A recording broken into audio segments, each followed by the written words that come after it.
हं. नमस्कार, मी बाबासाहेब नारायण पडूळ, राहणार लाडसांगवी, तालुका जिल्हा संभाजीनगर. मी गेल्या 16 वर्षापासून मोसंबी बाग करतोय आणि मी एक नवीन तंत्रज्ञानाचा वापर केला आहे.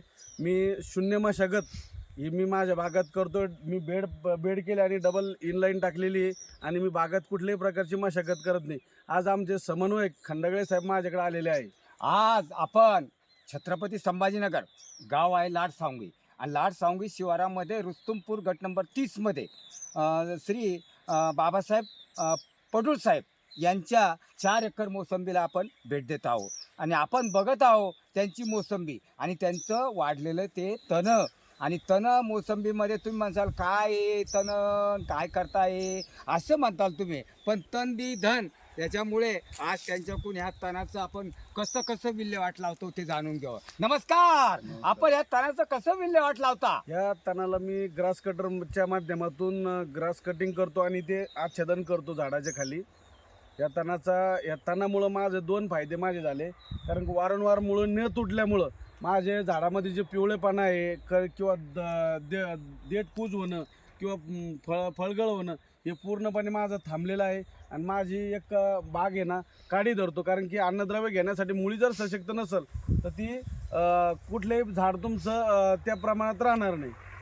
आता काडी धरणे बंद झालं इथं आणि शेतकरी किंवा पडूळ साहेब असं म्हणता की हा फळबागेला आम्ही तण वाढवून आणि त्याच्यावरच सूक्ष्म मूलद्रव्याची फवारणी करतो किंवा रासायनिक सूक्ष्म मूलद्रव्य देतो आम्ही किंवा कुठल्याही मायक्रोन्यूट्रियन्स फर्टिलायझर देतो. आता इथे एक प्रकारचं मुळाद्वारे गवताच्या मुळाद्वारे मोसंबीच्या तंतुमय मुळाला ते कसं मिळतं ते जाणून घेऊ आपण. मोसंबीच्या तंतुमुळापर्यंत जे गवताची मूळ असती तिथं आपलं ड्रीपद्वारे पाणी पडतं आणि त्या गवताच्या मुळीचं काम हे तंतुमुळापर्यंत जातं आणि झाड सशक्त होतं. कुठल्याही माझ्या झाडावर तुम्हाला पिवळेपणा दिसणार नाही किंवा मला आजपर्यंत माझं 10 महिने झाले बाग तोडलं गेलं. 10व्या महिन्यात बाग तोडला की माझं एकही खाली फळगळ कुठंच दिसणार नाही तुम्हाला. आता इथं तुम्ही फळबाग बघताय आणि फळबाग बघितल्यानंतर आपल्याला इथं असं दिसतं एकतर कॅन्कर डिसीज आणि फायटोप्थोरा जो म्हणतो आपण तो फायटोप्थोरा इथं असतो आणि हा फायटोप्थोरा इथं दिसत नाही आपल्याला. आता इथं फायटोप्थोरा दिसत नाही. गॅमासिसमध्ये डिंक्या दिसत नाही आणि बोर्ड पेस्ट केलेला शेतकऱ्यांनी. बोर्ड पेस्ट केल्यामुळे सालेमध्ये चिकनेसपणा आला ही दिसतंय. म्हणजे झाडाला काय लागतंय बोर्ड पेस्ट लागतं. झाडाला काय लागतं रोग नको म्हणजे फायटोप्थोरा नको. झाडाला काय कॅन्कर डिसीज नाही म्हणजे कुठलाही कॅन्कर डिसीज नाही आला. झाडाला डिंक्या रोग नाही म्हणजे झाड ससेप्टेबल आहे, झाड सशक्त आहे, झाड चांगल्या स्थितीत आहे, झाडाची आरोग्य स्थिती चांगली आहे. हे तितकंच खरं. आता तण दी धन हा बेड आहे इथं तण वाढलेलं आहे सगळे आणि हा बेडवर हे सगळं गवत आपण कापून टाकता.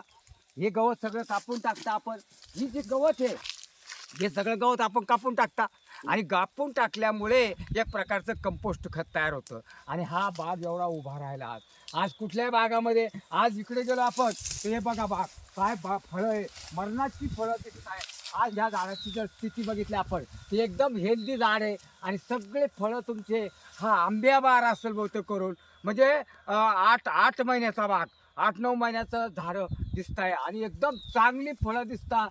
झाडाच्या मोसंबीच्या पानावर सगळं आरोग्य बरं का, झाडाच्या पानावर. हा मग म्हणजे हा 8-9-10 टन माल हरकत नाही जायला. हा सुद्धा माल आणि पोषण होणार आणि झाडाची पानं लक्षात घ्या. पानं इतकी सुंदर आहे. सगळं झाडाच्या पानावर म्हणजे पानं चांगले झाड चांगलं. हे पानच मला इथं इतकी चांगली दिसते आणि सगळा बाग अगदी स्वच्छ दिसला. आणि नानाजी देशमुख कृषी प्रकल्पावर आम्ही हे तंत्रज्ञान महाराष्ट्र राज्यभर बाबासाहेब पडूळचं नेणार आणि त्याला सगळी ही तंत्रज्ञान ही तंदी धन आणि शून्य मशागत फळबागेमध्ये हे सगळं राज्यभर पोहोचवणार. धन्यवाद. नमस्कार.